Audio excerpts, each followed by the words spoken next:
It is 1941 and the world is in the throes of war. Steve Rogers wants to do his part and join America's armed forces, but the military rejects him because of his small stature. Finally, Steve gets his chance when he's accepted into an experimental program that turns him into a super soldier called Captain America. Joining forces with Bucky Barnes and Peggy Carter, Captain America leads the fight against the Nazi-backed Hydra organization. Hey everyone, welcome to Watchers Week, a podcast where we're going to review and discuss all the Marvel Cinematic Universe movies leading up to the release of the Marvel's Avengers Infinity War, coming out May 4th, 2018. It's a nerdy show for nerdy people, because that's who we are and that's who we care about. My name is Steven, and I'm here with my fellow watchers. You know him, you love him, it's Dr. Cosmic. Hey, what's up, Doc? What's going on, everybody? Great opening. Great opening. I felt like I time traveled. Like Yeah. that was just a little bit of a time travel there. I was like, where am I? And Also, I just want to. Oh, what? Oh, sorry. Yeah. All right. I got my script. I'm going on the script still. And tagging along, as always, we've got Tim. Hey everybody. I'm ready for this Captain America movie. Reporting for duty. Yeah, Tim's drugged up on, he's sick, so he's a little drugged up. Watchers, this week we're continuing our journey to infinity by talking about 2011 Captain America's The First Avenger, directed by Joe Johnston. Guys, what do you think? Go ahead. No, I was going to say I was going to let one of you start. This, I think, what I can kind of, start off with this movie is that I didn't know what to expect from this movie when I first watched it, and I definitely was excited though, just from the track record of Marvel. I saw it I left a gathering to go watch it. I was like, oh no, you don't understand. Captain America's out. I got to go watch that, and left, and then proceeded to go straight to my nearest theater to watch it. And I left out of it not feeling, that like, oh, this is my new favorite Marvel movie or something like that. But I also didn't hate it either. So the rewatching it again was definitely necessary for me to, get my, actual, thoughts on this. Yeah, I feel the same way.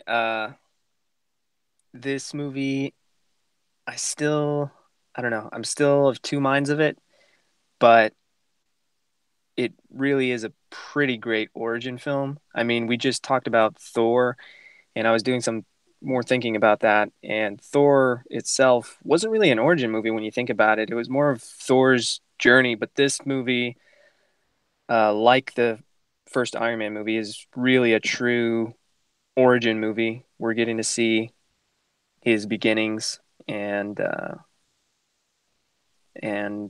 we get to venture into World War II. Right. What's interesting to me is that this title confuses a lot of people. Captain America, the First Avenger. So they're like, oh wait, is he supposed to be should he have started the movie? Should have started the MCU? And I don't think he should have. I think Iron Man was the right pick to start the MCU because it was kind of normal. It was more of a it could happen story rather than Captain America with crazy cosmic powers and red skulls everywhere. But in actuality, this movie is great. Not as a period piece, not as a sci-fi. It's got a lot of different genres in there that left people a little mixed matched about it and how they felt about this movie. I have to say though, it starts off pretty exciting. What with the kind of modern, again, excavation, kind of reminding me of Thor a bit, like Doc pointed out.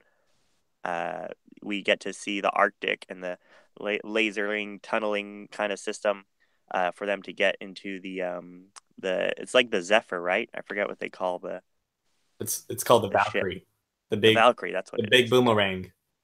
Yeah, yeah, yeah. What's I was gonna say what's interesting about that? They drilled a hole into the ship with like a giant laser, right, in a circle. Uh-huh. What if Captain America was there, like just under that circle, and he got like cut in half? Like, how do they know where to cut? Like, they're like, oh no, he was piloting it. No, he could have been anywhere in the plane, and you decided to just cut a random human-sized circle that could cut a man in half with your lasers cutting through metal.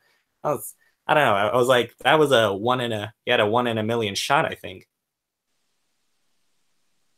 Yeah, that movie would be a lot shorter. I think that maybe just like, hey, we found him, but did you say in one piece or pieces? Yeah. Yeah. I'm sure they have some.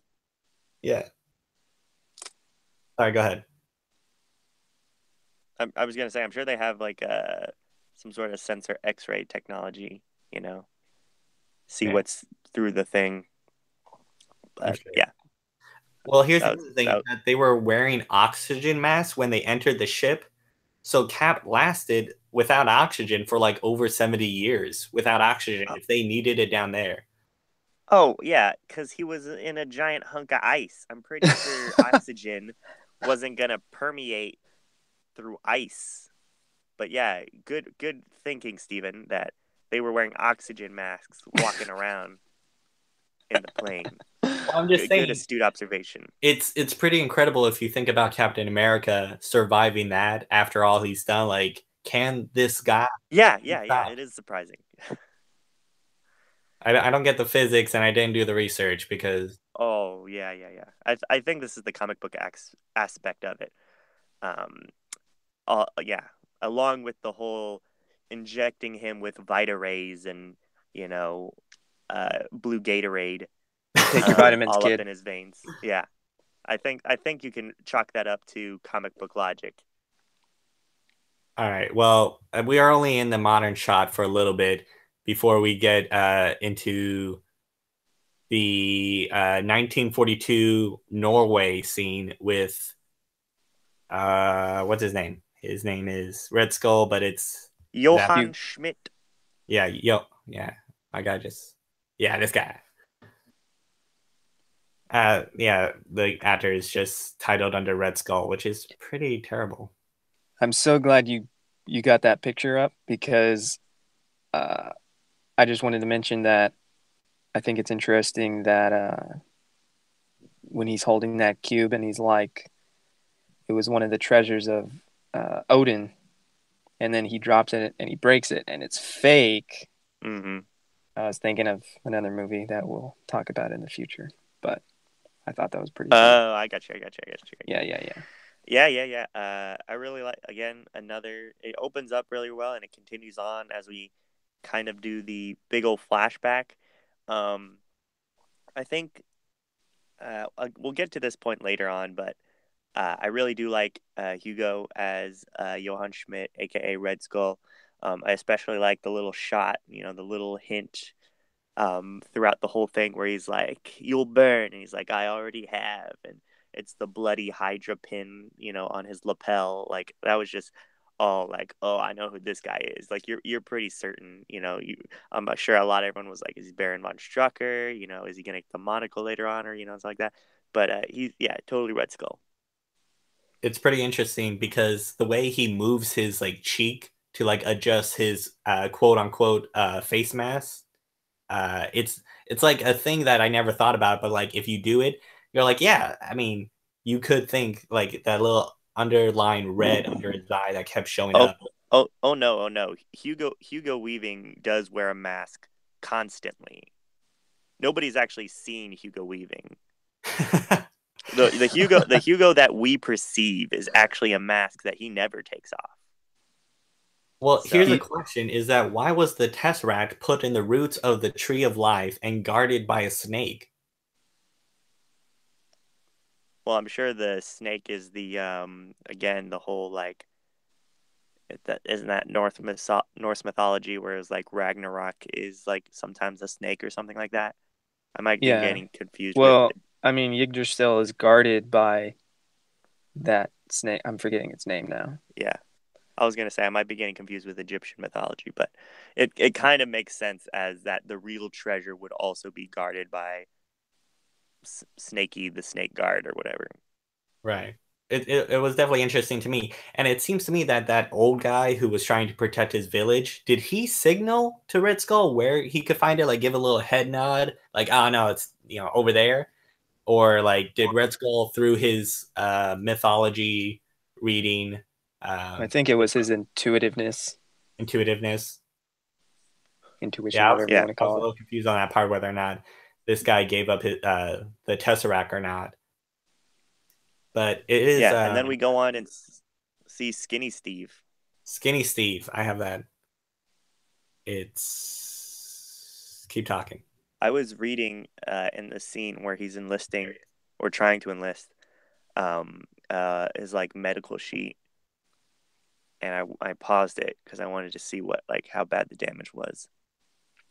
And the dude had like I'm reading off the notes I made on this: asthma, scarlet fever, rheumatic fever, chronic or frequent colds, high blood pressure, palpitations or pounding in heart, easy fatigability, Dang. heart trouble, nervous trouble of any sort, has household contact with tuberculosis, parent sibling with diabetes, and yeah, I think that's it. That's all I had.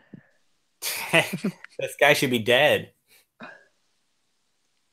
Just like from Yeah. walking, from breathing outside air, he should have been like passed out.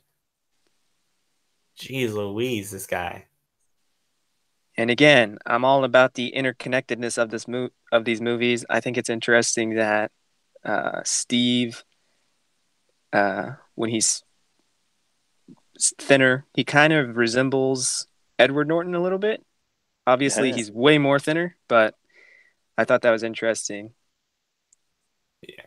How they turned the little guy into a big guy that can do a hell of a lot of damage. Yeah, they're the little guys. Yeah. The little guys. What movie do you think we skip to showing him at a movie theater and after he got his application sent to the army or rejected by the army, I should say. He went to go see a movie, and of course we get the back alley. But I'm interested in what movie Rogers was going to go see on a plain day. What movie do you think Skinny Steve Rogers goes to see in the middle of the day? You know what? I guarantee it was Wizard of Oz. Okay, I'm almost positive that movie didn't come out. Yeah, remember? Because in Avengers, they make that whole reference. Oh, I know that movie. That's what he says. I know I that. understood that reference. Oh, snap. Disney not making a mistake ever. Man, connecting all the movies. That's what I'm saying. Oh, and sorry, I'm backtracking now, but I totally forgot to mention that that whole opening scene with Red Skull or Hugo Weaving's character, he's not really Red Skull yet, taking the Tesseract. It was kind of similar to the opening of Doctor Strange of, here, let's take something and kill this old guy. Yeah. Was he old though? Was the librarian Doctor Strange old? I don't think he was. He was a young guy. I don't But know. yeah, For some reason, I'm remembering white hair, but I could be wrong. I get the Guardian, which it's terrible Guardian. And why do you think the Tesseract is on Earth? If it's the jewel of Odin's treasure room, why is it on Earth? Yeah, apparently a ton of people just straight up walk into Odin's vault and just, straight up Indiana Jones that fool. At least it's one Infinity Gem rather than three whole mother boxes. True. Well, I mean the gauntlet too. Is that on Earth? I mean, I'm just saying it was taken from his vault, like, Oh yeah. and Yeah, like who was it that? by this old guy, this weak, feeble man. Everybody's just breaking into his house and stealing all his stuff. It's terrible. Yeah. Well, I mean, his guards kind of suck because we saw that in Thor that the Frost Giants just straight up waste those dudes. But anyway, Right. Well, what I was getting at is that I kind of want a story, a little like small short about like a young Odin or something, like talking to a mortal and like here's a thing. Here's the one of the Infinity Stones that I'm entrusting you. Take care of it. Peace out. Like why? Why do you think I don't know. Too many questions. do you For think this. he entrusted it though, or was it stolen? Because I'm thinking it's stolen. Oh, you think it's Stalin, like some kind of like demigod hero? Yeah, that's what I'm saying. I think they straight up like uh Indiana Jones him. Like they took a fake one, put it in his vault, timed it just right so none of the alarms went off, and That is, booked it. yeah, they wouldn't call it the jewel of Odin's treasure room if it wasn't meant to be stolen. Yeah, that's so true. Okay, but yeah, So I'm kind of like interested in kind of along the same lines of what you're saying, but more of who stole it. right, yeah. What was the story? How did it get to Earth? What was it doing? Why did they make a fake one? They made a fake one too. Like they had a whole thing planned out. It was, yeah, that village is something to do I something am with. I am so uninterested in that. Okay. I am way more interested in Skinny Well, Steve, who is the what? star of this whole film. Well, no, but what could make it interesting is if Thanos or one of his peeps was the one that took that thing. But yeah, let's continue. I have two theories. Odin has a hole in his pocket and he put it in there and it slipped out. Two, it's kind of a promise ring situation and like the Earth people, Earthlings, as some people call them, were like really clingy and like Odin, don't leave us, don't head back to Asgard. And he's like, here, you know, this is kind of like a promise ring. I'll be back, and he's like, I'm not really gonna be back. So he's cheating on Freya. Yeah, basically, like hey, need some Hey. space. I got one on every realm. Exactly. Oh, geez. I got 6 of these bad boys. Are you kidding me? I'm drowning in Infinity Stones. Right. But the most important scene in this movie comes up in the back alleyway of the movie theater, where we get the famous line that gets told, I think, 3 times in the MCU, is that I can do this all day.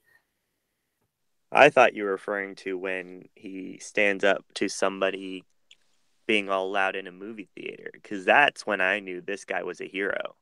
Because I think we all have that person in the theater. I think we've all been to a theater with a loud person. And for Steve to stand up to that guy, I mean, with my anxiety levels, I don't think I could have done it. So I almost stood up and applauded that scene. That was great. What was the kid's name of the that little opening scissor reel? Wasn't it Timmy? Yeah, even little Timmy's doing his part. That's funny. Yeah. So the scene, like Tim mentioned, is that all his asthma, his conditions, his diseases, his contact with diseases, the kid should be dropped dead on the floor instantly. And yet he gets back up time and time again, even though he has fatigue, even though he's touched someone with bronchitis. The fact that he stands up to bullies and says, I can do this all day, I mean, he was going to get beat up no matter what. I mean, I would have beat up that kid for being so, what is it, like proud or like brave? I don't know which one it is. Strong, courageous, maybe courageous. Heroic. Heroic, that's the word. I don't even know the word. Dang. Yeah, and also we get Bucky in there, who seems like even more of the kind of Superman-esque type, just Yep. knight in shining armor coming in and helping Steve out. Like I was like, geez, man, Sebastian Stan. I don't know. Right. I don't know if I see him as Superman. He was a little bit too cool to be Superman. Oh, I see. Gotcha. A little bit like too suave, Yeah. He was smiling too much. That's what it was. maybe. Yeah. Easily. Yeah, but we do get Sebastian Stan inviting Steve Rogers, Skinny Steve, to the 1943 Start Expo, where they're going on a double date, which is good on Bucky Barnes' part, but like, dang, like, what was he trying to get out? He knows his buddy Steve isn't great with the ladies. Right, but he's helping a bro out, Yeah, a good wingman. he is a great wingman. He's a great guy, and of Even though, course, let's face it, he's given them his number behind Steve's. I'm just kidding. oh yeah, he knew for sure. He probably knew what he was doing. He was like, let's head by the army recruits. Steve will ditch. I'll get the two ladies. We'll go dancing. We'll do some fondue. But yeah, at the Start Expo, we see the synthetic man, which is homage to the Human Torch. Back Homage. homage. What did I say? I said homage, didn't I? Dang it! And it's a little homage to the Human Torch, who was also No, I don't think close, man. I don't think that was it. But okay. it's homage. The Anyway, eight, yeah. it's something. The It's OG compared to Human the Torch. Torch, right? That it was part of the. It's not the Invaders. What are they called? With Namor, Captain America, and the Human Torch from the comic books. Oh, like they're the Axis? Yeah, Right? no, that was the bad people. Oh, I thought it was the Invaders. Yeah, then the yeah, it Avengers. might be That's what I thought. Invaders. Yeah, so it's also some people said that to Chris Evans, playing Human Torch. That's why they put it in there also. Oh, I could see that. Yeah. I wanted to do a more clever joke, but then we got caught up on the homage part of the sentence. So, Oh, that's my bad. well, we'll just keep going and talk about how great Skinny Steve is. Would go Yeah. or try to help out men who are in need, and he would ditch his best friend in the whole world. He might have a chance to talk to, maybe, or even dance, but he ditches them. He says, "No, I'm gone. I'm gonna bolt." The army recruiting office, which I mean says a lot. Yeah. I was gonna say, I think for me, the I don't think he's there to ditch Bucky because Bucky's already enlisted in the 107th. Bucky's living his dream. Well, I mean, it could be also Bucky's dream, but for Steve not to go out there with Bucky and stuff like that, that's why he wants to enlist so much. He wants to do his part. He wants to, you know, do what his father and his mother did, contributed to. But he finally gets his chance when he comes face to face with Stanley Tucci's character, who has a super hard name that I'm totally blanking out on. Albert, I think his name's like Albert Reinstein or something like that. Yeah. I'm gonna call him Stanley Tucci because I'm a big fan of Stanley Tucci, and having him in this movie was really great. I think one of the better characters of this movie. Abraham Ernstein or something like that. Dang. You can call him Dr. Tucci. Yeah, let's call him Dr. Tucci. Yeah. Like, that's nice. All right, so Dr. Tucci. Yeah, part of the Strategic Scientific Reserve, which I think is my favorite kind of like aspect of SHIELD.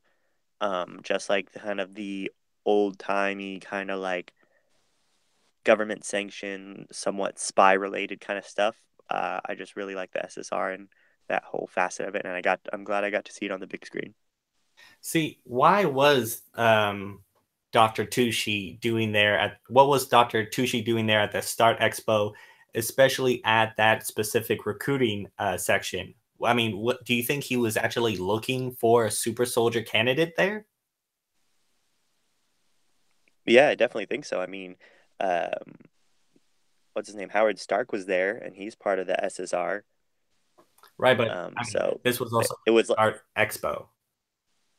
Right, I know, but I'm saying like the their big old SSR van was in town, so he's there too, and he's part of the listing army. That's the whole thing. It's government sanctioned. This is a time of war. That it's all grouped together. Right. So, then it cuts back. Well, we get the great interaction with Dr. Tucci and Steve Rogers saying, "So you want to kill Nazis?" That part, but the whole like, I don't want to fight anybody. I just want to, help stop bullies or something like that, which is pretty great scene for Cap. Again, it's slowly telling this character's story, I should say, and how he proves himself again and again just to be a good-hearted guy who wanting to help people. Yeah, for sure. Again, I feel like this movie has a lot of quotable, moments out of it. Definitely, Stanley Tucci's character has a good amount of them. And then from all this scene, we get to finally Steve's enlisted and gets shipped off and is now under the kind of the direction of Agent Carter. Agent Carter's on the scene, and she's here to, you know, take charge and, Punch guys in the face. yeah, you know. And before this movie, before I had seen this movie, I don't think I ever saw Hayley Atwell in any other uh, major big budget film. Yeah. I don't think. And I thought she did a really great job. I mean, she is probably one of the, I would say, top 3, maybe top 5 of the, strongest females in the Marvel Cinematic Universe. Mm-hmm. Strong enough to where she even got, her own spinoff series later. The true test of strength. Yeah. I'm curious if she was ever up for the role of Black Widow, but I'm not too sure. I'm just saying that as conjecture, but I don't know if was actually a thing, but I think that would be interesting if she was actually up for the role of Black Widow, but yeah, I really enjoyed her character, especially her interactions with Steve. Yeah. I mean, I thought adding the character Peggy Carter and making her have a probably more than significant role in it, not just as the love interest of Steve Rogers and Captain America, but as a character that holds her own, and to say like, I've been here before Captain America. I basically was Mrs. Captain America. I was the top agent of my time, and we got some more talk about her in Civil War and how she acted and how she behaved through her descendants, I should say. I forget her name, but yeah, it's really amazing, this character. Sharon Carter. Yeah, Sharon Carter. That's it. Agent 13, I think. But yeah, we get some more amazing scenes with the Dr. Tucci and. Well, before we jumped into that, I just wanted to really commend the movie on really establishing that kind of relationship between Agent Carter and Steve. Through the whole Steve's problem solving that he shows off, as well as his kinder side, and his more playing a real good shy boy, nice little shy guy. Yeah, shy guy. He's being a nice shy guy, but because of the whole interaction they had right before the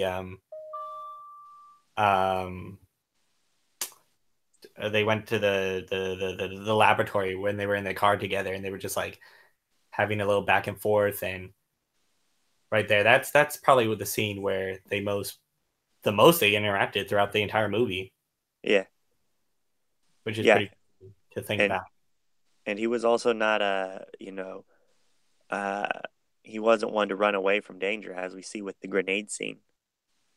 Yeah, Skinny Steve with a grenade jumping on it, which is fascinating to me because the military wants to pour millions of dollars into a guy that would kill himself first chance he gets.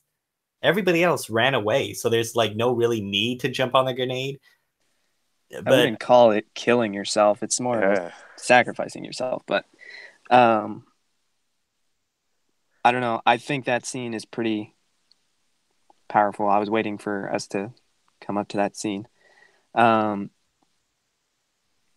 Just that whole training scene in general, like before it leads up to that climactic point of the grenades part, just how much effort he was putting into it. I believe he was climbing up that what was it, that flagpole, right, or something like that. He found the loophole. Yeah, that's right. He brought the flagpole down to his level. Brought it down, yeah. Yeah, there was just so many tiny little things like that were just really great, and then it all led up to the grenade moment. But it was definitely showing that just how much invested he was into this. Like, he wasn't all just talk. Like, him showing that he was self-sacrificing was, I mean, it got us invested into his character, but it also got Stanley Tucci's character, that was like the cherry on the cake. He knew that this was his guy. Exactly. And then that's the whole kind of cabin talk, which I think is a very important narrative scene because, like you were mentioning, this kind of lets you know what these two are about. And it has one of my favorite quotes, I think, from the whole MCU, where he talks about how, a weak man, knows the value of strength or the value of power, and we also get the kind of origin backstory to Red Skull, all in this little kind of just two guys talking it out, which for how much heft Red Skull's going to have in Hugo Weaving and stuff like that, as well as what their plans are for Steve, the changing the tide of the war. I think it's really well done. Definitely, yeah. That's what Marvel tends to do really great with, the majority of their films is they can take exposition and either make it fun, and throw some, quips in there, or they just have a way of just making it, conversational. And again, it's still exposition, but they do it in a way where it doesn't feel like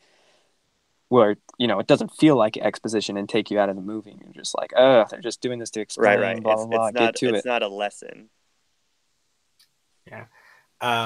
We also get to, like Tim says, that we get to see why Red Skull is like who he is, because of the serum amplifies who you are in the inside, which I don't know how it does that. I have no idea, but that's just probably just the doctor saying that to get Steve pumped up and to affirm why he's choosing him.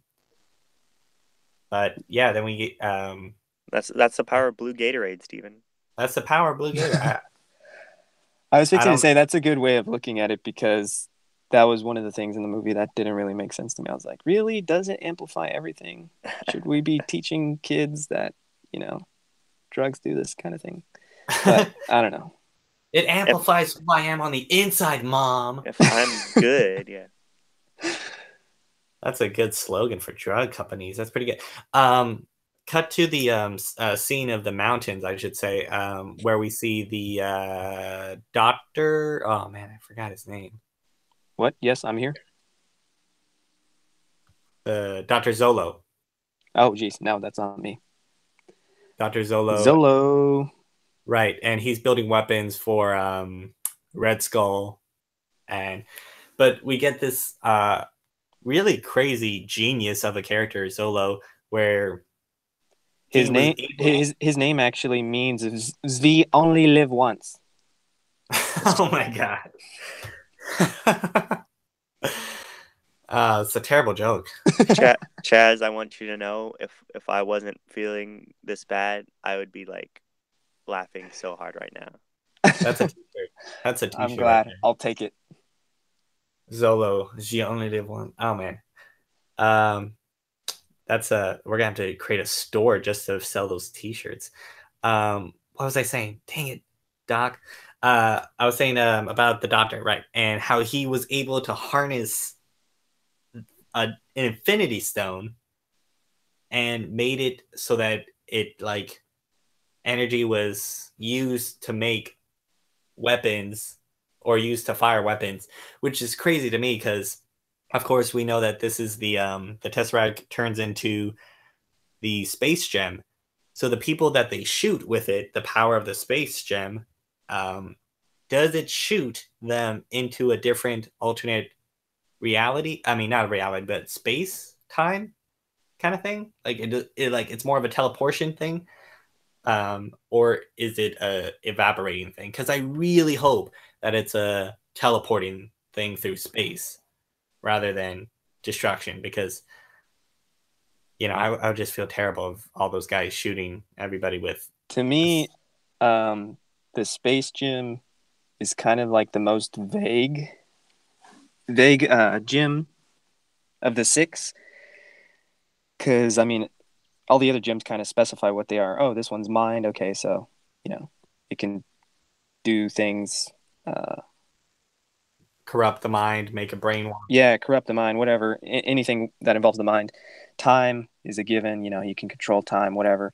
Space is kind of weird, has always been weird to me. I guess it can just do anything that's cosmic. I'm not too sure if it correlates to the power cosmic. And I'm referring to the comic books. I'm not really referring to the films, although, we might be getting that later down the road. But yeah, it kind of could go either way. Either it is kind of a teleportation thing like you're saying, or perhaps they're opening black holes. Like, does it involve everything within space that they could use to their advantage? So it's kind of one of those things that's up for debate. Yeah, it's pretty crazy how a 1940s scientist can do that, though. It amazes me the mind of Zolo. So, yeah, just wanted to mention that. So we go. This movie kind of did cut back and forth between the two stories of Red Skull and doing his plan and Captain America trying to catch up and hinder that said plan. Well, yeah, I think both sides are escalating, as I think we talked about this a bit before, you and I, Steven. Yeah. With the timeline of this movie and how it's not that long that Steve becomes kind of like Captain America, as well as the same time the Red Skull and Hydra are equipping themselves with the Tesseract's power. So both sides, I think, are escalating to this kind of, what we know, or, what is leading up to this movie's kind of apex with the whole climactic battle of you have Captain America and the Howling Commandos versus we have the Hydra and the Red Skull and all that. So I think that's the point of this movie, is that as it's going back and forth, you see that, it is Captain America going to be able to stop them, after we see all this that they're, producing. Very good point. It's a very good point that you made that I was totally listening to and didn't zone out of. Yeah, let's head into him. Well, speaking of Captain America, speaking of the Howling Commandos, no offense really to this movie, but this movie really brought to light my hatred of Neil McDonough, which who plays Dum Dum. I forgot. Dugan. Yeah, Dum Dum Dugan. Yeah, I don't know why. I will never like that guy. Get him out of here. Get him out of Arrow. Yeah, I mean, or Legends, wherever he's in right now. that's why you don't like him, Doc, is because of him being in Arrow. That he ruined the character Arrow and led to a horrible punching match between a mystic psychic god compared to a guy with a bow, and they're like, let's punch each other in the middle of the street, and the guy's like, okay, punch, now you fall down, okay. Okay, that's for another show.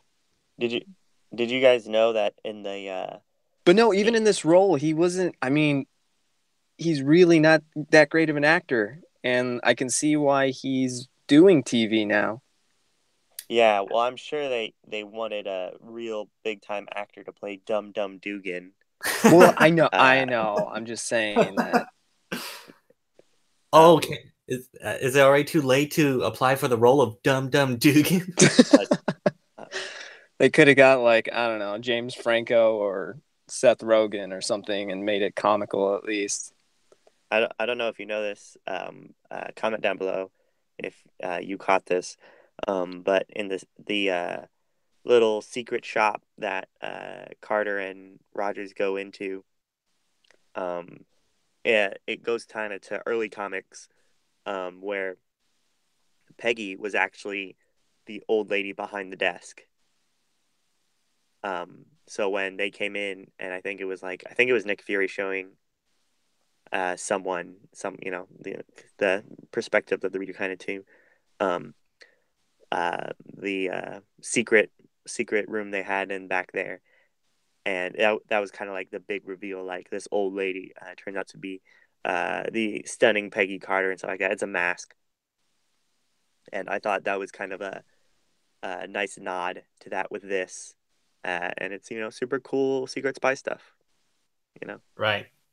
Before they get into the antique shop, Roger said, Antique shop. That's what it was. yeah, yeah, Roger said something to Peggy Carter that I kind of thought about a little bit more than I should have, as I always kind of do, is that he said that Rogers has never danced before, and this is the longest he's talked to a girl. And if you think about it, has Steve Rogers ever danced with anybody since then? Because as soon he was a nerdy, skinny guy that nobody liked, didn't dance with anybody. Soon he became Captain America. Then he was doing all the war stuff and winning the war, and then he was put on ice for 17 years. So he hasn't danced with anybody. And of course, after this, he goes on to Avengers straight off the bat. So it's like, man, this guy has never danced in his entire life. Well, when they're reading off his profile, I don't think they ever gave any background about who his parents were, but I'm assuming he had a mom. Yeah, And they said that his mom was a like a field nurse, and his dad died in the 107th. okay, so his mom probably raised him. I mean, it's kind of hard to think that in that time period, like they weren't swinging to jazz music or something um, by themselves in the house. Because I mean, they didn't really have, depending on their means of life. I'm not too sure if they would have had a TV, um, but I don't know. I could be wrong. That's just assumption. Right. Guys, Captain America isn't even Captain America yet. We gotta put him in the big old sarcophagus.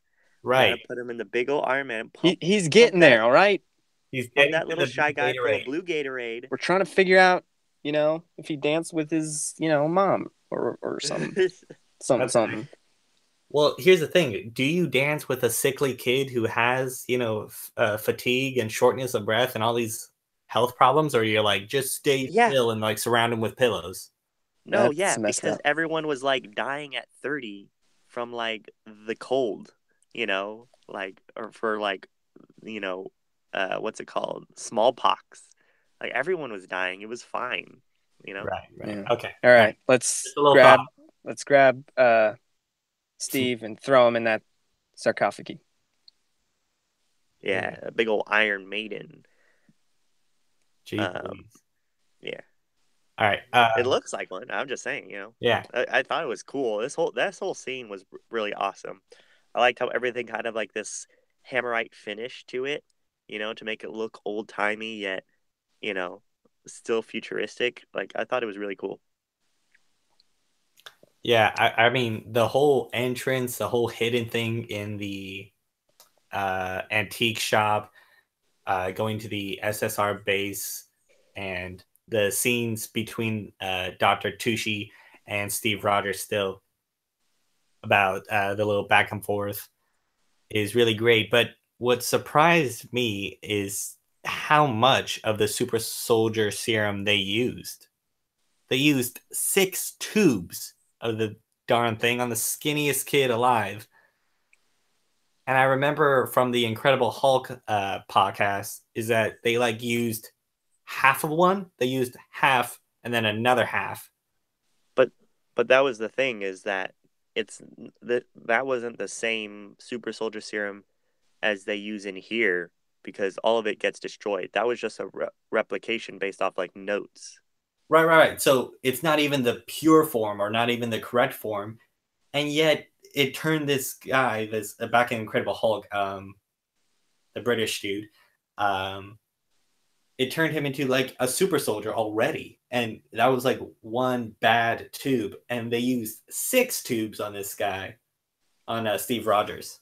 It's just really crazy how. But like, remember, Steven, if you're not a believer, if you're not a true believer, then it messes you up or whatever. It It doesn't amplifies work. your. Well, for me, it's Blonsky. What's his name? Yeah. Blonsky, that's what it was.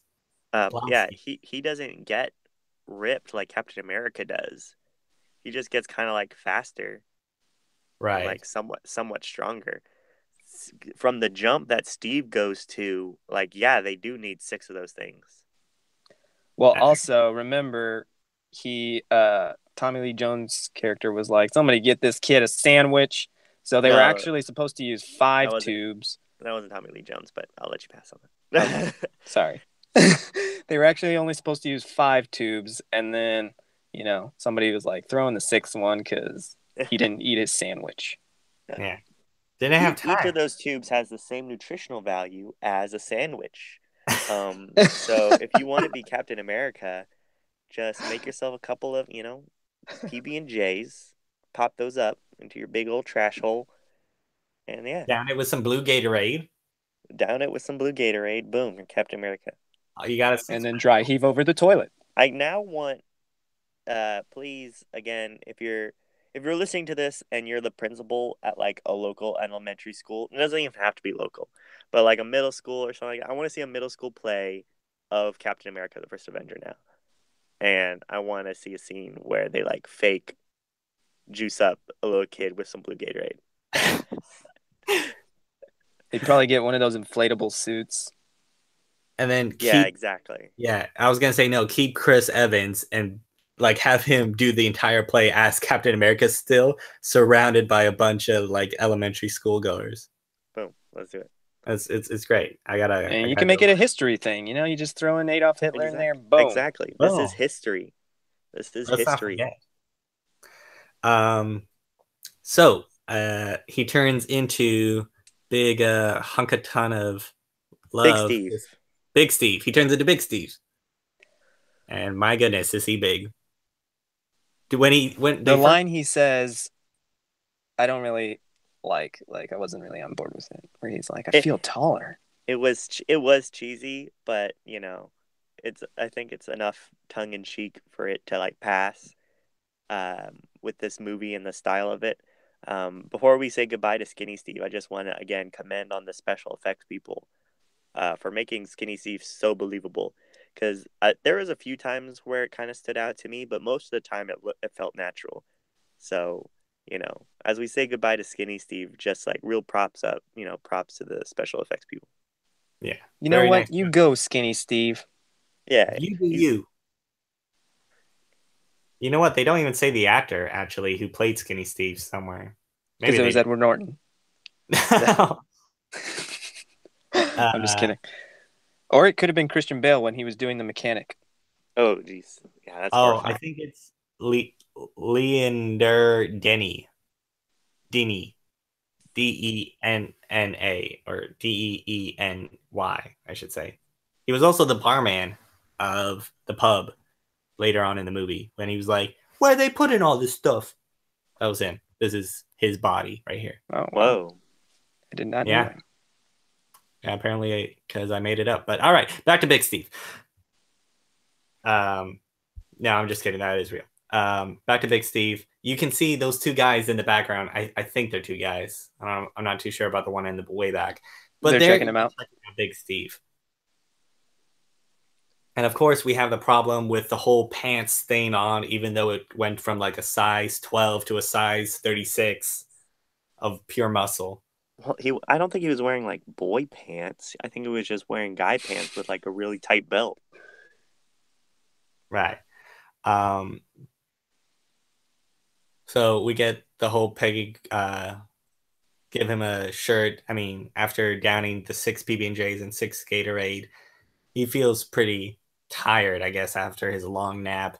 With the whole I forget, he almost backed out. I mean, this movie almost didn't happen because the dude screamed in a horrible procedure that nobody has done before, and he lets out a little like scream.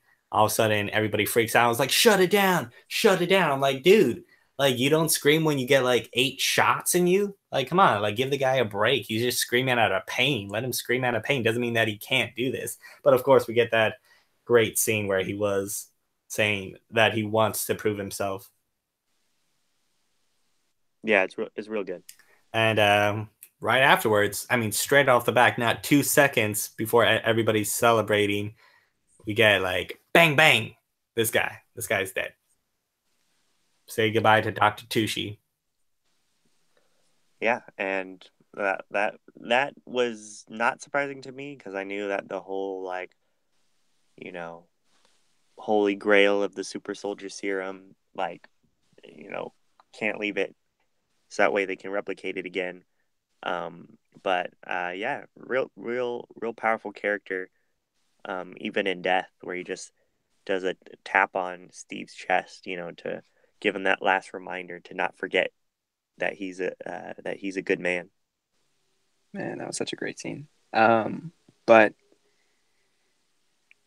yeah, I thought it was that scene was kind of surprising because I thought they were actually going to kidnap him and then he was going to die later. Like I knew he was, like you said, like the legacy of the super soldier serum had to die somehow. But Yeah, I thought it was interesting that they just straight up like killed him. I was like, no wonder that henchman later on kills himself because Red Skull would have done it anyway. Yeah, it was pretty amazing. yeah, and That it leads off to the great chase scene, which I don't know if you know this, but the one very early rough draft, I'm guessing, was trying to have Captain America have kind of like a um, physical side effect from the super soldier serum of just having really big feet, you know, like hobbit feet. okay. And they were like, and that was like supposed to be like kind of also part of his superpower. Is And that like why it you was can kind of like gonna get jump so high? exactly, it was kind of gonna get shown off in the chase scene because he's like barefoot. Hmm. But Hmm. That thankfully would have, that was yeah. scrapped. Thank God. That sounds pretty terrible. That It's sounds so weird to me. one of the reasons why I will not ever want a live action Namor, but that's just me. What? That's just some guy super jealous of when this walked on set, and he was like, "You know what? We got to give him big feet. He's too good looking. He's too good looking." People won't pay All attention right. to the movie. This if this is on screen, and he like touches it, yeah. But here's the thing with Peggy Carter. We see For, how oh, what? well, I was gonna say I could see how it might be just a rumor though, because the actual practical effects involved in the barefoot running chase is that Chris Evans is wearing like these boots that mimic bare feet. So What? yeah, so it kind of looks weird sometimes. I don't know. Maybe you can find some behind the scenes things. Maybe we'll post it on Instagram.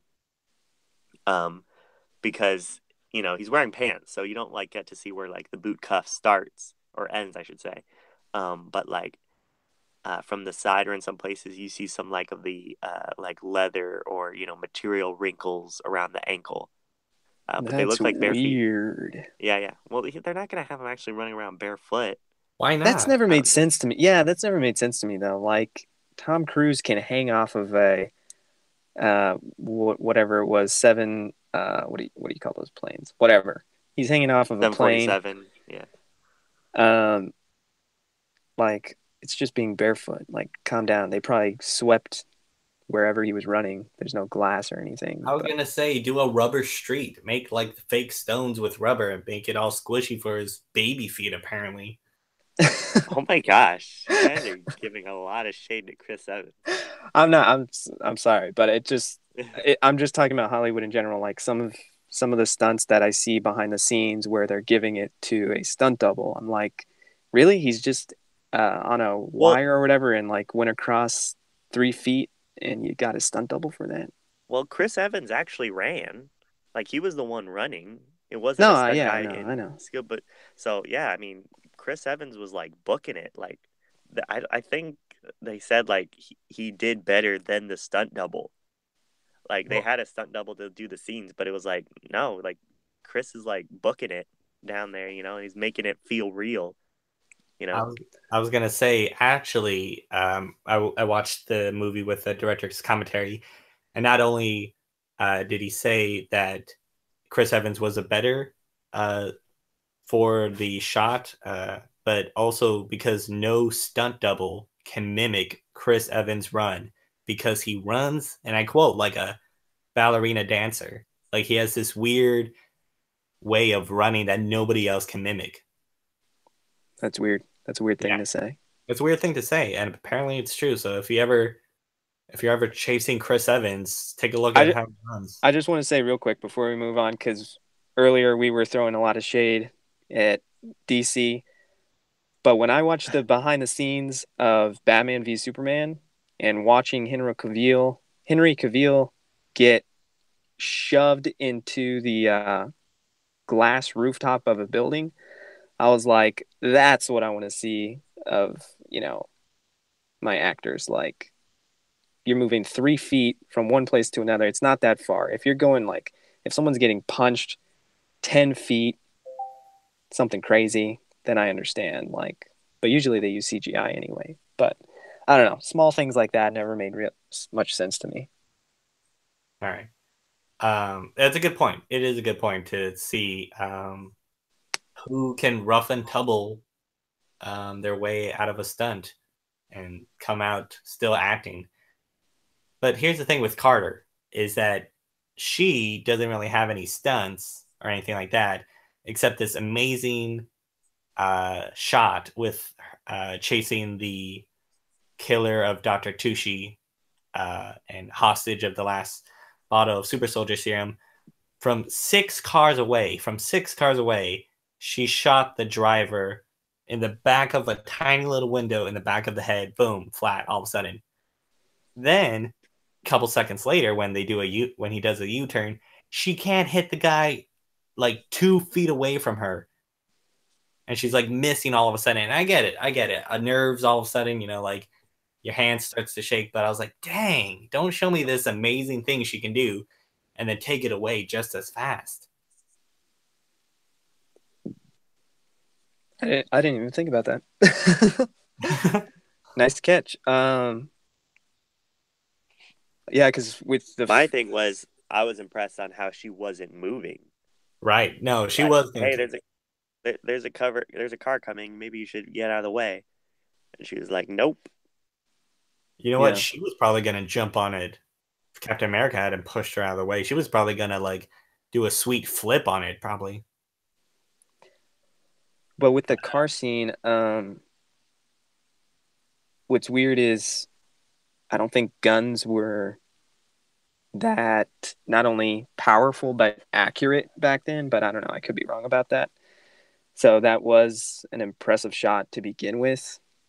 But you do raise a good point, like why couldn't she mimic that? But yeah, I mean, it's the suspense of disbelief. So Right. Yeah. You gotta. I mean, otherwise, what if she did? Like, let's say she shot the guy right point blank in the face in front of her, 2 feet away, and they're like, "Cool, we got him." What was he gonna do? And then he like did the Hail Hydra thing again, but we wouldn't get Captain America showing off that he can hurdle fences and like run as fast as a car and dive underwater and punch through a submarine Batmobile.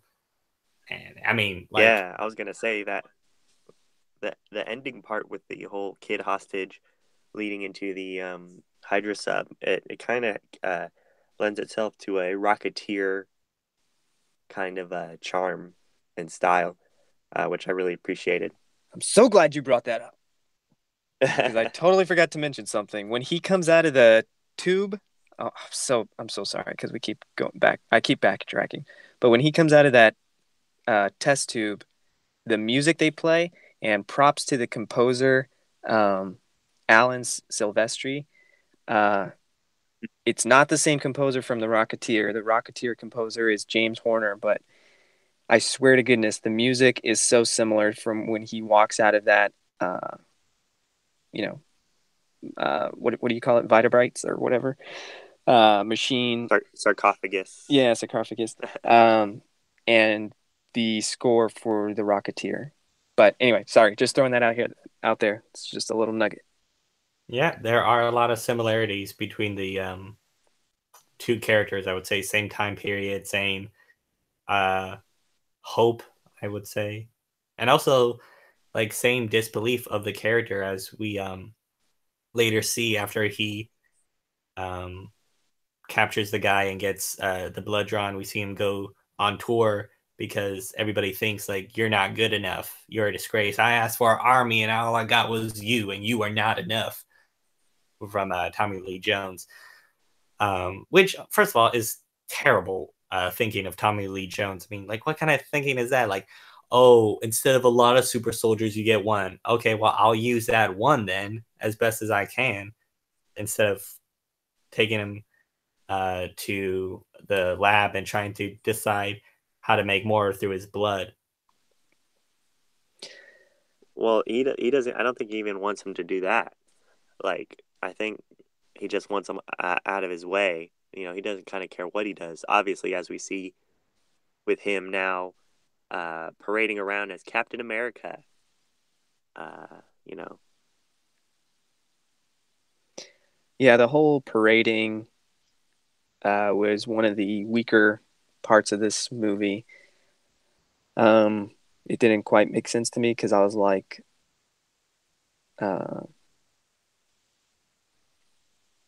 the government put so much money, more than likely, into this whole super soldier program. So like, why would you want to spend more experimenting with his blood and with the possibility of not even getting results than just using this guy in the front lines? But yeah, when we could, you'd be using our tax money where it matters, where it's a bunch of showgirls and fireworks and a guy dressed up in Hitler makeup and a motorcycle that Captain America picks up. That's where I want my tax money going. Yeah. Well, I was gonna say the doc brought up an interesting point about the trying to recreate the super soldier serum, and I noticed that they had only 12 tubes of Captain America's blood to help try to recreate the super soldier serum. And apparently in the TV show Agent Carter, Howard Stark has tubes to say, here, you do your thing, like trusted by somebody to either protect or to try to develop again the super soldier serum. And we see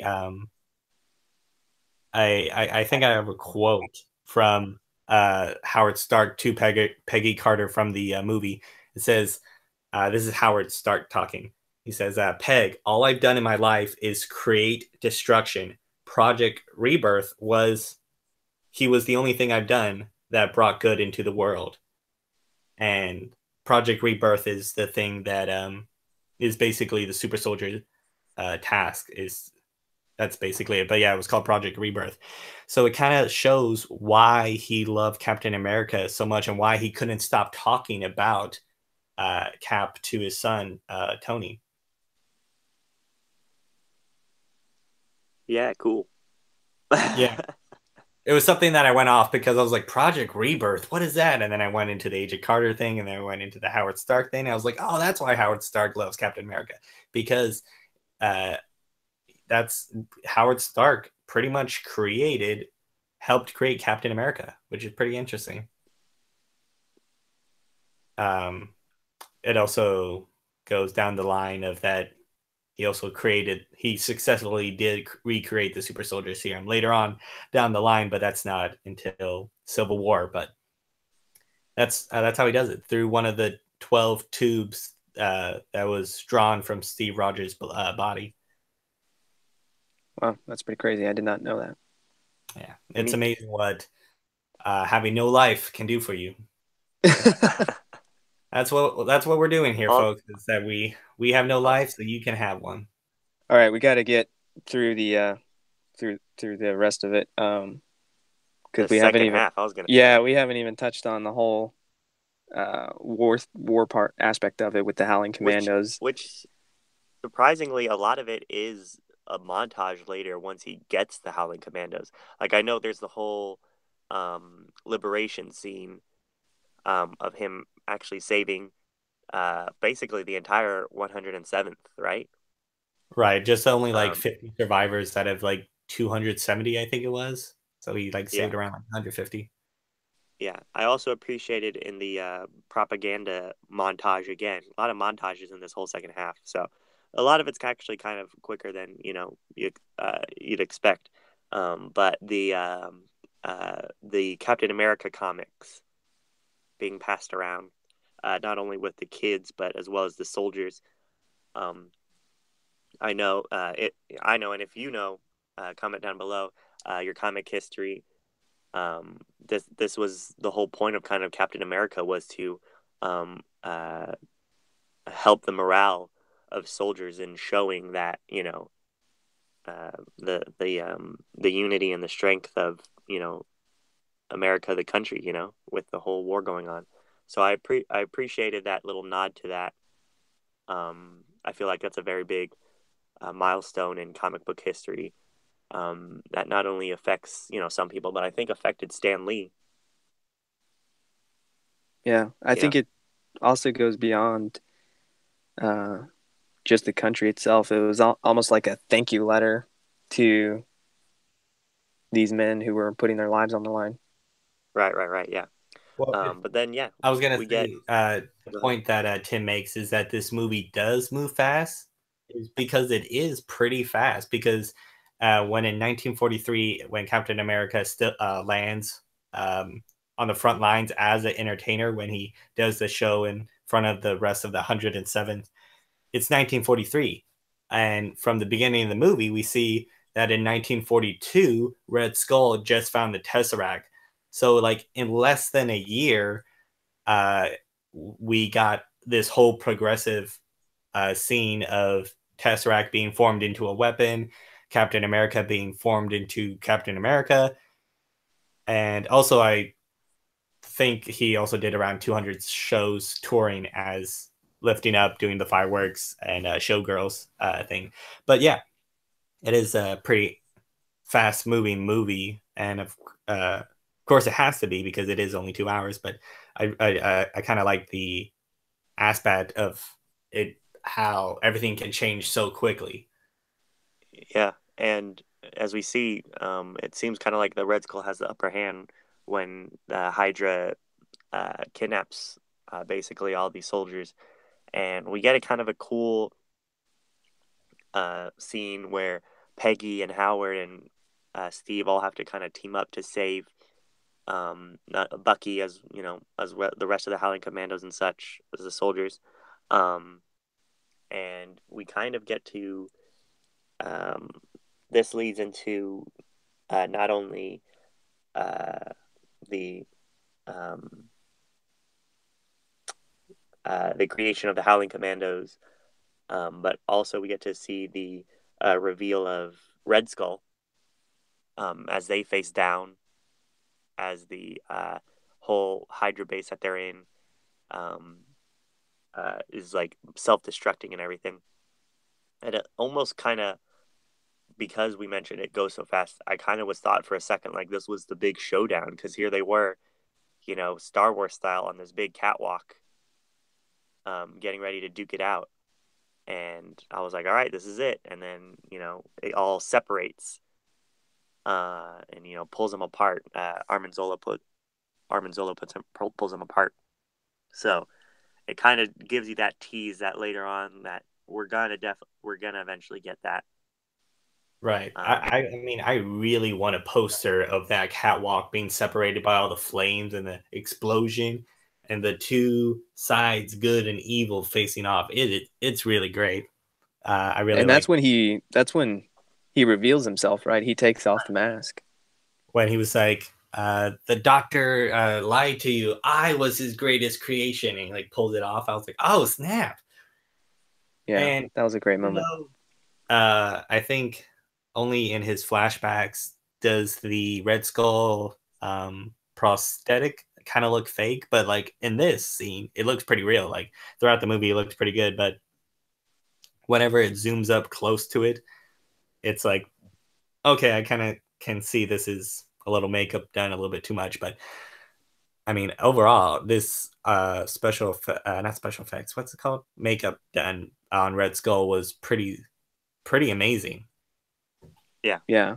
I almost wanted him to be a little bit more burnt looking, kind of like, I guess, Two-Face in The Dark Knight, but I mean, it kind of worked. They were going for more of the comic book look, but it would have just been nice to see a little bit more, I don't know, like burn marks, I guess, because it was so shiny, almost like he almost looked like the mask a little bit. Mm-hmm. But I mean, it worked. That's just one of my minor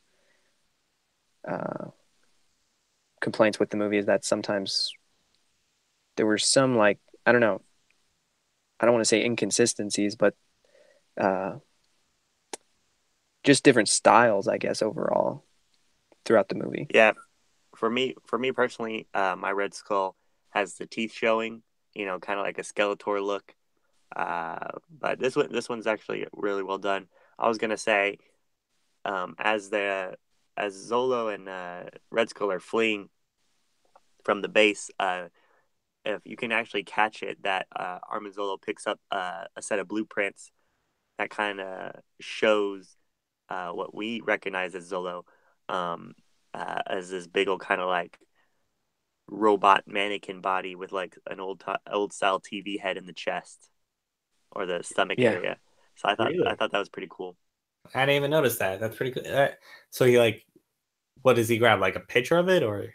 Yeah, it's like blueprints. It's like as he's picking all the stuff in the desk with like the map that Cap sees. It's when he's saving Bucky.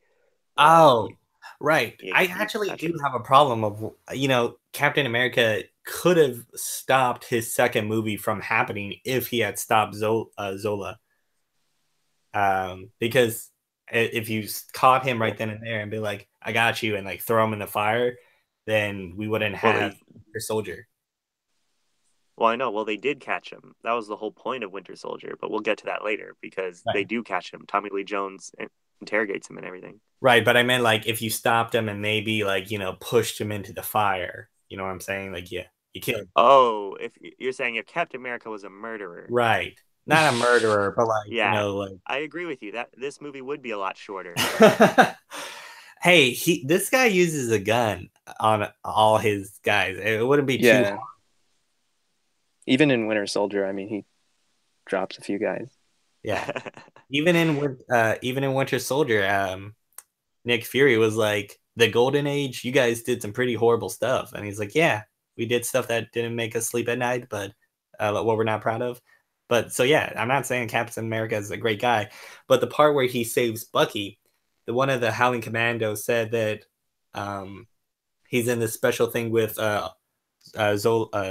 Dr. Zola, and it apparently is trying to replicate the rebirth process on Buggy, and that Cap was a part of. They were trying to do again as super soldier, and that may be why he survives what happens to him later on in the movie. But it was probably Zola and Red Skull that did that to him during that time he was kidnapped.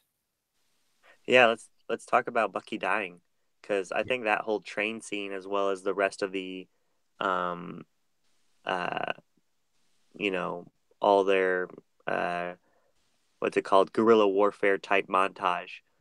I totally got the adventure film, adventure genre out of this film, and it kind of gave me a Indiana Jones vibe Right. from it.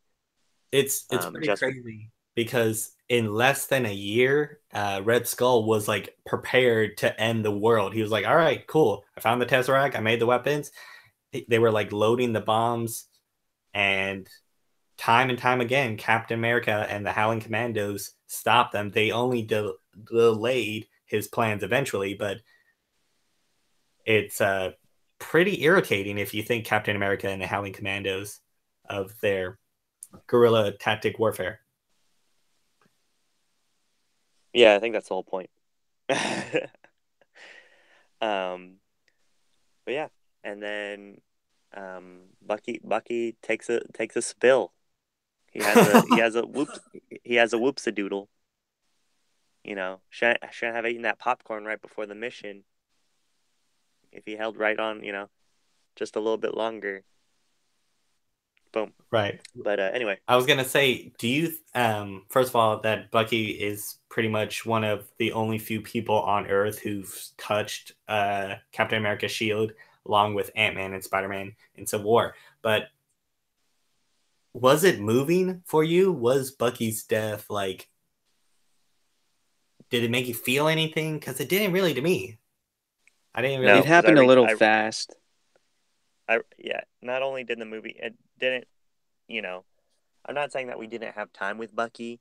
That it was a little fast. I agree with Doc, but my thing is that I read comics, so I knew that he's gonna be back. So this movie, Bucky's death definitely didn't have any effect on me. I was like, okay, great. I can't wait to see him next time. Like it wasn't really a death. It was more of a like this guy goes into storage now until he's ready to come out again. Exactly. Put him on ice. Yeah, you put him on ice just for a little bit. You sit him on the bench, put some ice on him. He's gonna come out new and better. But that's the thing is that I don't know what they could have done if they could have like had more like dialogue during that scene, or the whole like trying to grip and not catching it, or something. I think for me, they were trying not to overshadow Stanley Tucci's death. Right. A lot of death in this around Captain America. Because Stanley Tucci's death, they lingered on, and it had more impact on me, whereas Bucky's was quick and rushed. I was going to say that similar to what Tim's saying, but a little bit different, that maybe the reason they didn't have a lot of dialogue is because they saved that emotional dialogue between Peggy and Steve rather than Tucci and Steve. Right. Yeah. I don't know. It's not Bucky's fault. He played the character right. Yeah. He played Sebastian Stan, I should say. I mean, Steve's a popsicle. Bucky is a snow cone. Yeah. It's just how it is. I don't know what that means, but I was gonna say there was the scene where they captured Tucci, Doctor. No, that wasn't Tucci. It was Zola. They captured Zola. Zolo, sorry. And is it Zolo or Zola? I have no idea. It's Zola. Zola. Oh, your joke doesn't work then. Yeah, I know. I retract it. Get out of here. All right. Everyone was I was all gonna like, say I we don't get. want Steven confused me with his YOLO. I mean YOLO with his Zolo thing. Yeah, Did it's I? Zola. I was like, I thought it was Armin Zola. I thought I was wrong this whole time. Yeah, I was waiting for somebody to say something. But yep, I'm glad my joke has carried this long. Yeah, for the hour we've been doing this. I was gonna say that Captain America, Steve Rogers, after the death of his best friend Bucky, goes into a bar to have a drink, but apparently his metabolism burns 4 times faster than the average person, and we get that scene where he's like, "I can't get drunk," but I'm like, okay, but what about eating? Like, do you think he like eats as much as like the Flash or Quicksilver or like Goku? Like, does he just like have to nonstop eat? It's Oh, not really I think important. I was gonna say I think he has like a Dwayne the Rock Johnson diet. I don't know if you guys know about how much Dwayne the Rock Johnson eats, but it's quite a bit.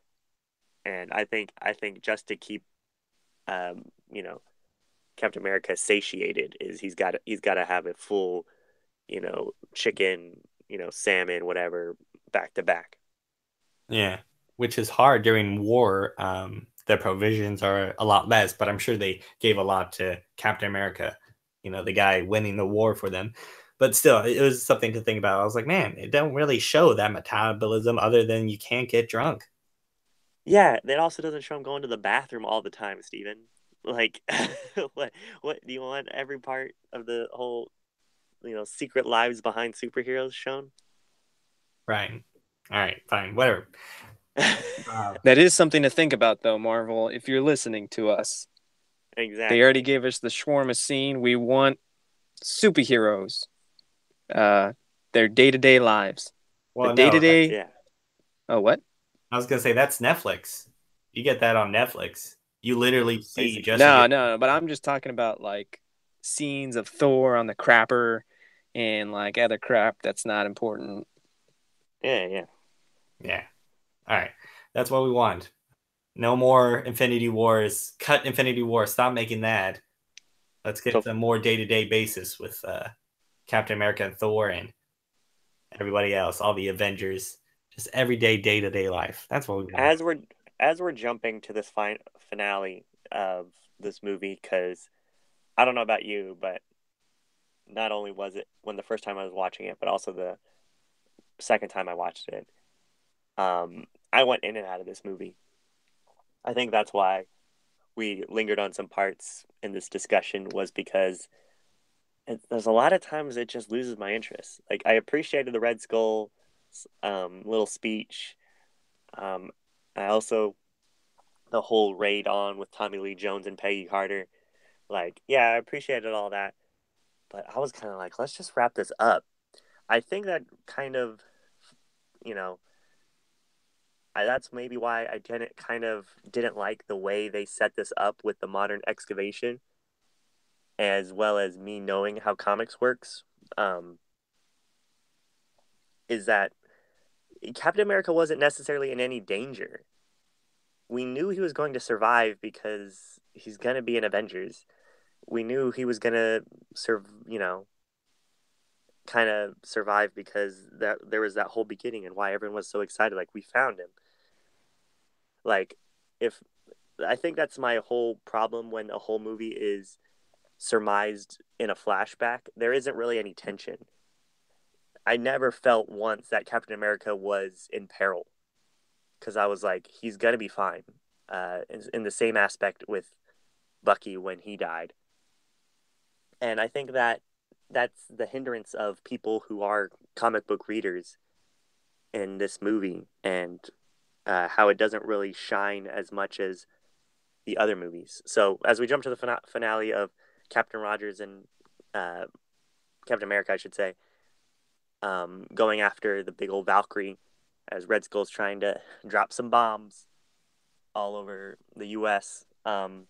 Do you think? Uh, Sorry to interrupt, but do you think Captain America would have caught up to Red Skull if he hadn't flirted with Peggy Carter when they like talked a little bit in that little hallway scene during their invasion on the base, Red Skull's base, but they like had a little cute little thing like, oh, hey, my ride was late or something like that. And they're like, weren't you about to? And he's like, oh yeah. And I was like, you missed it. This is war. You're at the final battle, and you just took 2 minutes to be all cutie lovey dovey, and now he got away. Now you gotta do some crazy stunt with a giant car. And he got away. Yeah, that Hot Wheels car. Oh my god. Man. What's it? Red Skull's got a lot of cool rides in this. He's got the big car. He's got the Treatflugel, as I looked up, because that's like a real life Nazi vehicle that they were gonna build, but they never built. But there's real life blueprints of that. That's the big old like torpedo helicopter thing he flies away in. Yeah. Oh, okay. That was pretty cool. That was cool. But the car, I'm not a fan of. The car, I was a fan of. It looked pretty awesome. I had so much stigma from Green Lantern with Hot Wheels. I was like, burn all the Hot Wheels. Chunk them. It did look like Hot Wheels. I really did hope that they created some like Captain America and Red Skull Hot Wheels cars in. But there's this scene where Captain America is running through like this big old war that's happening, and he jumps up and he grabs this chain and he does this cool swashbuckling kind of swing across a bunch of like soldiers and everybody fighting and stuff like that, and then it cuts and he's just running, and that took me so out of the movie because I was like, what was the point of that? Like that was totally just a trailer shot that they wedged into the movie. What had happened was the writers wrote the next scene. It was supposed to continue that whole chain, but then it actually got shredded in the shredder. And then they were like, crap, we don't have time to rewrite this. We have deadlines. Just send them the final draft. Yeah, it was just really weird. I was like, wait, what was it? You probably just described the worst part of this movie in its entirety. Is this horrible scene like, oh, I'm Captain America, I'm gonna jump on a chain, and you're like, oh, he's gonna do some cool backflip move, take out 10 guys all at once, gonna chuck a shield, take out 10 more guys. But no, all of a sudden he's just like, and now I'm back running. And if it's a problem because the director throughout the entire commentary made me so upset because nonstop he was like, oh, and that's CGI. Oh yeah, that's not real. That's CGI. And we use green screen on that. That's CGI as well. And of course that's CGI. And that's CGI. I was like, dang, what was real in this movie? Nothing was real in this movie because everything was CGI. Everything was edited out. He said, he goes, oh yeah, we had to cut that. That was cut. That wasn't even real. We weren't even there. It was like, that was all green screen. I was like, man, this movie is like, I do not recommend watching it with the commentary on because it sucks. I don't recommend watching any movie with commentary, but that's just me. Yeah, that's also I'm just kidding. It's just terrible movie. Do you guys think Red Skull's still alive? Now here's the thing. Yes. Straight to the point. I like it. Like that's why I brought it up earlier with the space gem Infinity Stone. It has to be that he got, and there was a pitch, the shot with the whole space done out. I was like, he got teleported somewhere, and it even looks like the Thor, what's it? Bridge of Rainbows. Bifrost, yeah. Bifrost. It looked like the Bifrost tube that they get shot up in and like leaves a mark on the lawn. Like that's what it looked like. He totally, absolutely is alive somewhere. I believe it in my heart, and it has to be true. I love the character too much otherwise. Chaz?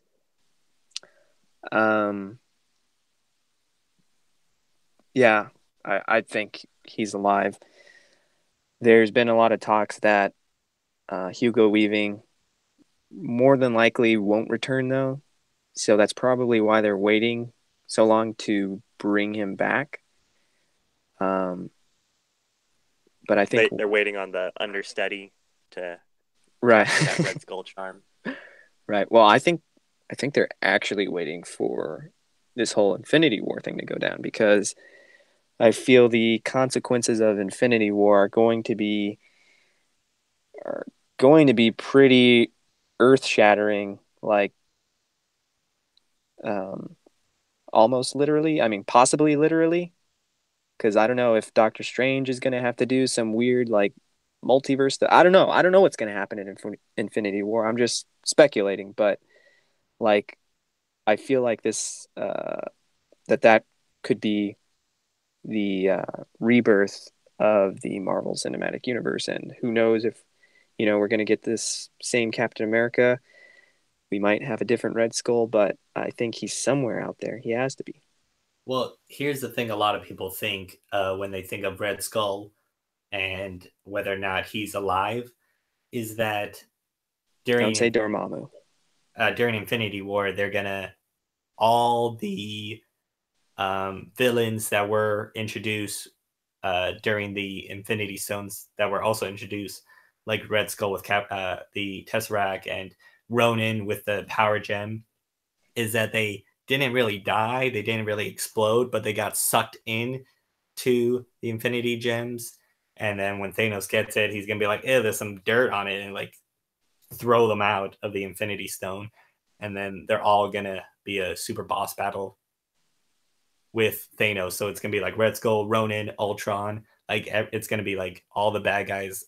That would be All pretty cool. I don't necessarily think that they would have to be inside the gyms themselves, although that is a possibility because that's in the comics, like people being trapped inside the gyms or whatever. I think just with the reality gem alone, he could just will them into existence. I wouldn't mind seeing something like that happening, maybe in part four of Avengers. It would definitely be, wish fulfillment. Because, I mean, we've never seen anything like that before. It's always just been Avengers versus one person. But I definitely think that for Infinity War, they probably need to focus more on Thanos. But yeah. yeah, I was, we need to move on. I was gonna say there is one. Nope. You weren't gonna say anything because we're getting to my favorite part, which is basically what we believe is going to be the death of Captain America, or at least the goodbye, the death of. Oh man, what's their ship called? I forgot their ship. No, not the actual ship. The ship of Peggy and Steve. That ship. Wow. Their emotional ship. Anyways, while you think about that, I'm gonna say no. thing. I was gonna say because we gotta wrap this up, yo. And I was really, this was another touching scene, like we mentioned with Dr. Tucci. Is that this whole movie gets whittled down to just these two people and this conversation that they're having, and it kind of started off on a good note with the whole skinny Steve and all that kind of like thing they have going on right there, and then it lost me in the middle, and then it kind of swings back a little bit with this end conversation scene, and then we get the whole scene where not only does I was gonna say there's a real sense of inevitability during that Peggy and Rogers scene, that they both knew that it was coming to an end. It was really sad. Made me cry a little bit. Yeah, I agree. And then we get the kind of what's it called? I don't even want to say Groundhog Day because it's not Groundhog Day, but the whole scene where they're trying to pull one over Captain America, which I thought was kind of cool, and I didn't really get it either until the lady came out, which, obviously she gave a very scripted performance, which, but then also the little way they had Captain America realize that this was all kind of fake. And it ends with just him like saying like, it's just, I had a date, I just really good, Samuel L. Jackson coming back. I thought Phil Coulson was going to also be there, but, obviously they wanted to save his relationship with Captain America for Avengers and stuff like that. But I don't know. Yeah. I kind of didn't like it because it seemed to me that this movie had way too many endings for me to know what's what. because the ending with with the kids running away, trying to beat Captain America and the Howling Commandos, and then it fades to black, and then we get Captain America doing the fake out scene, and it fades to black again, and then we get the end credit scene. I'm like, which one did you want us to see? It was almost like the kids running away was the scene to the period piece, and then the wake up fake out was the beginning of Avengers. Yeah, I could see that. Yeah, I think a lot of this movie is kind of a lead up into toward I mean short leading towards Avengers. And I I think mean, Captain America suffered. the literal end credit scene is a trailer for the Avengers. There is no like Yeah. tiny little like trying to protect, make me come back into the world, and he's like trying to save it, and then all of a sudden it goes into the trailer, and I was like, when I was watching it at home, I was like, oh, is this like all the ending? Like it just cut to the trailers all of a sudden, like back, and I'm gonna go see Well, a trailer. no, they did that in theaters too. Yeah, they That was did it in theaters. I couldn't. I don't remember it happening like that, but yeah, I couldn't believe it. I was like, "That's an end credit scene, a trailer." I didn't want to see Well, that. like I said, I think Captain America suffers that from the most of just this is just build up. Um, and I guess this is kind of gonna lead off into our reviews. Um, Captain America, I think. I really like Chris Evans. I think he did a real good job. Um, I I like kind of the Boy Scout, but the kindness that he showed. Um, his his character development, I think, in this film is pretty stagnant. I don't think he actually goes through any changes, like even after Bucky dies. He doesn't learn a lesson. It wasn't like his carelessness that got Bucky killed or anything like that. So he kind of just moves on with the mission and everything like that. Stanley Tucci I really liked. Hayley Atwell, like Chaz said, that was really great. She was really great. Hugo Weaving, I think he does a fantastic job as Red Skull. I think with just how few sparse material he's probably given, like as the main character, he kind of just shakes his fist, but I still think he gives some quotable lines, like when the guy comes up to him and he's like, "We fought to the last man," and he's like, "Evidently not," and shoots him, bam, and stuff like that. Or he's like, "Why makes you so special?" and all that kind of stuff.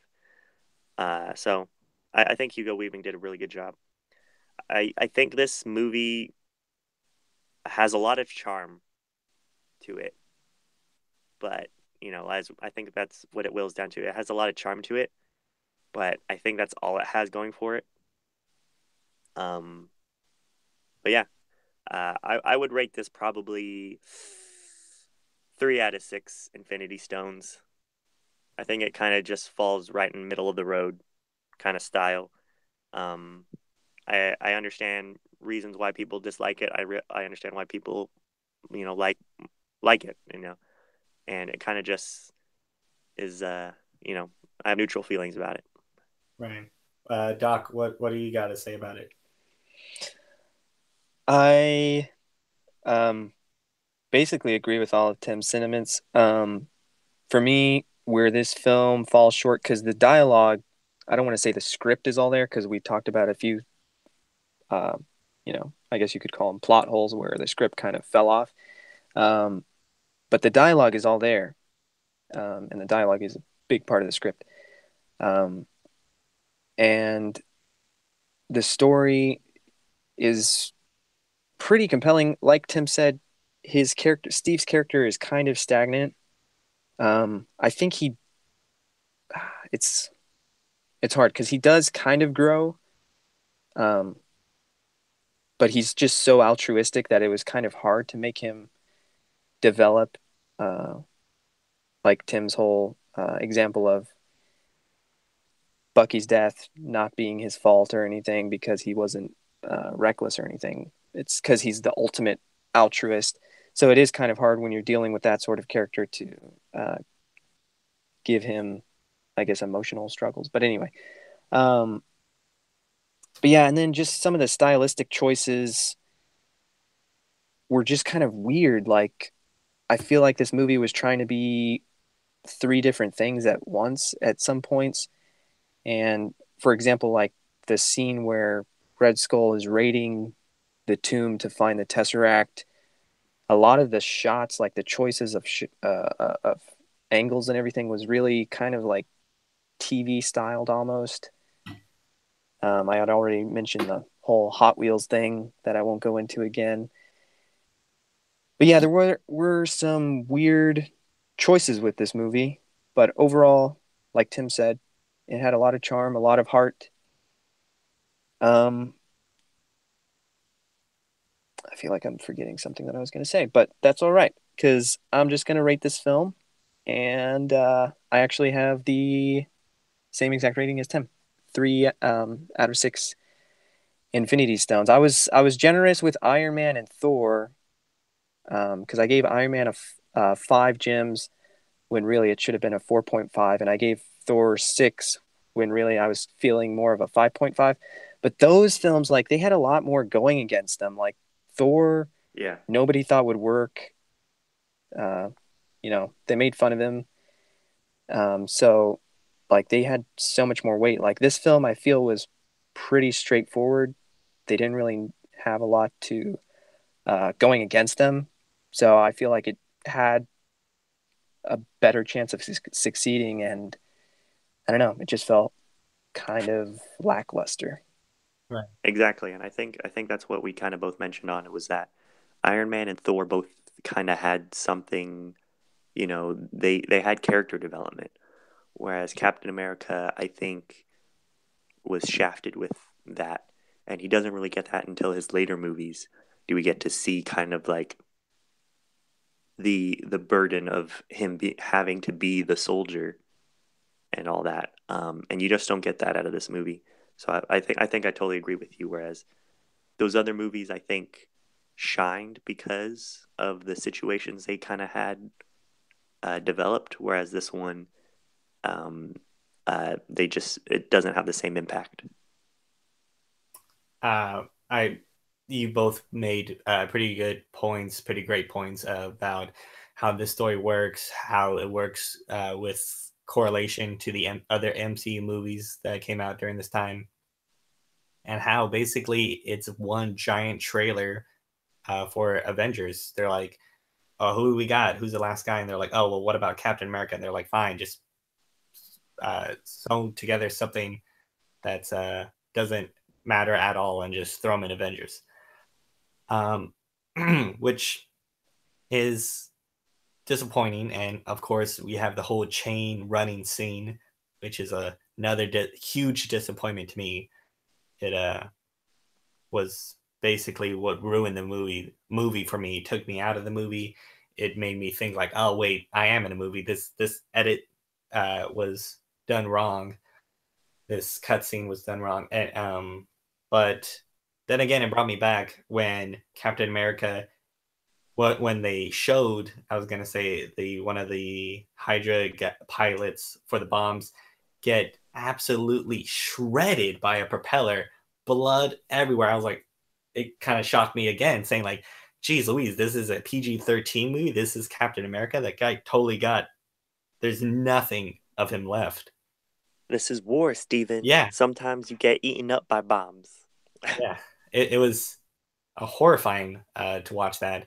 Whereas, they're like, boom, boom, space gun, boom, boom. And you're like, this is all like kind of kiddish and, not really um, terrible. But yeah. And then all of a sudden, boom, shreds. Um, but it was also really great. It was also a really great timepiece. Everybody loves Captain America. It's going to be a hit. Chris Evans is Captain America. I did not like him as the Human Torch. He wasn't great, so I'm really glad he found his niche with Captain America. For me, I'm gonna be a little bit more generous than you guys. I'm gonna give this a 4 out of 6 Infinity Stones, just because I love the character and it's a great movie. I think it's a pretty good movie. I ain't gonna turn it off if it comes on TV. Right, yeah.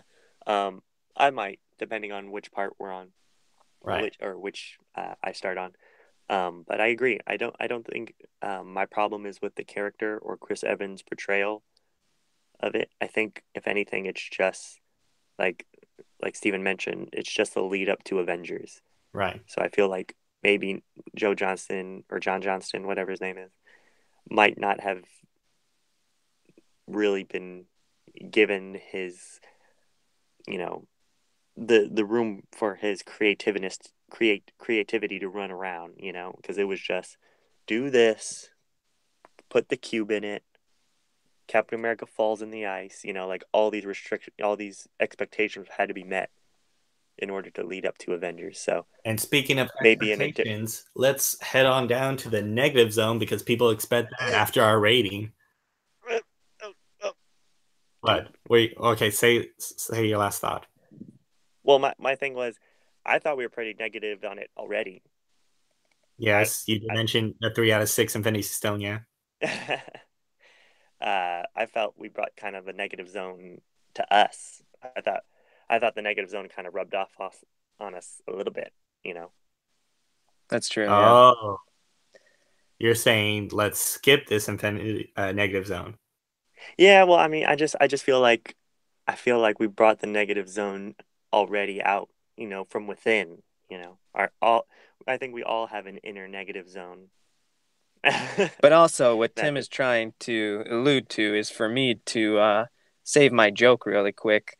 See, what Zola really meant, it was actually Hydra's motto was Zola, and it meant "Zvi only like apples." Well, that's oh my gonna gosh. do it for us on Watchers Week. Yeah, this will be the last podcast you ever listen to. This good thing that we ended on a strong note. Good thing we ended on a strong joke. Hey, they like apples. I was gonna say, what do you guys think Wakanda would have done with Tesseract bombs coming at them? Because every city had a destination with New York and Chicago, but eventually he was gonna bomb the entire world. And what would Wakanda do in the face of a Infinity Stone bomb? Well, nothing because they're bulletproof, but also because they don't care. Yeah, I was gonna say they probably didn't even know Wakanda existed, and by the time they stumbled upon it, I think they wouldn't have been so prepared for the epic beatdown that would have welcomed them. Right. Well, food for thought, and of course, leave your comments down below for a Wakanda versus Hydra battle. Right. Hey, in 2 weeks we'll be getting back to Wakanda. Oh, for sure. I was going to say in 2 weeks, the giveaway ends for our Walmart exclusive Black Panther figure. We have a lot of subscribers and a lot of follows and a lot of comments in the Instagram and on YouTube. But if you want to miss out, you get to miss out. But if you don't want to miss out, all you have to do is follow us on Instagram at Watchers Week. Comment, subscribe to us on YouTube, Watchers Week again, and also comment your name, your YouTube channel name on the post with the giveaway. So 3 steps: follow, subscribe, leave a comment of your YouTube name that you subscribe to so that we can double check that you followed all the rules. And that's really all you need. I was gonna say, just to make sure, I'm getting a lot of questions on the rules and the steps in order to enter the giveaway. So really all you have to do is just find us on Instagram at Watchers Week, and there we have a post where it's kind of written out the steps needed to take to get into the giveaway. So yeah, just head over to Instagram on Watchers Week, and then we clear it up over there. Right. Speaking of Instagram, you can find me at _Nerdtron, where I'm trying to keep my head above water. Tim, where can they find you? Hey, you guys can find me on Instagram using the handle fishbone_Malone. There, I'm currently I'm kind of falling in a big old Dragon Ball Fighters hole. It's an awesome game. I've been playing a lot on the PlayStation 4. And yeah, but we talked about figs, comics, and movies, games as well. Now, just recently. So yeah, it's kind of just a chill place. Get to chop it up, hash it out. All right, and Dr. Cosmic, where can they find you? Y'all can find me exclusively on Instagram at Dr. Cosmic. I post a lot of majority of my posts are fig pics, and I just want to also thank my recent followers. I got it was pretty crazy. I opened my Instagram app and I got 10 new people. It was insane. So I just want to thank all you guys, all my new followers. But yeah, we get it. You have friends. Hey, no, I Brag have about very few followers. But I'm thankful for the 60 that I have. But they're great and they're pretty cool. And I gave a lot of you guys a follow back too, because I really enjoy y'all's fig pics. A lot of them are way better than mine. I'm aspiring to be like those guys, making a lot of really sick dioramas and stuff like that. But yeah, expect fig pics coming at you real soon. I missed out on the 25th anniversary of Mighty Morphin Power Rangers, so I'm gonna be blowing up stuff really soon with that. Right. Next week, well, this week, but next time on the next episode of Watchers Week will be the most anticipated movie ever is the Avengers. The whole, what is it, 5 movies lead up to this one epic proportional movie that will probably be doing an even longer review than this. Probably. Oh boy. Yeah, I'm not looking forward to staying up all night. I'm ready for it. I'm ready. Avengers is life changing, I think, for a lot of people. Yeah, I mean, Whedon does that to you. It says it creates it creates a masterpiece that has become a global phenomenon. Huh. Well, expect all of that next time on Watchers Week. I'm Steven. We also got Tim and Dr. Cosmic. So we'll keep watching and keep avenging and everything else happens.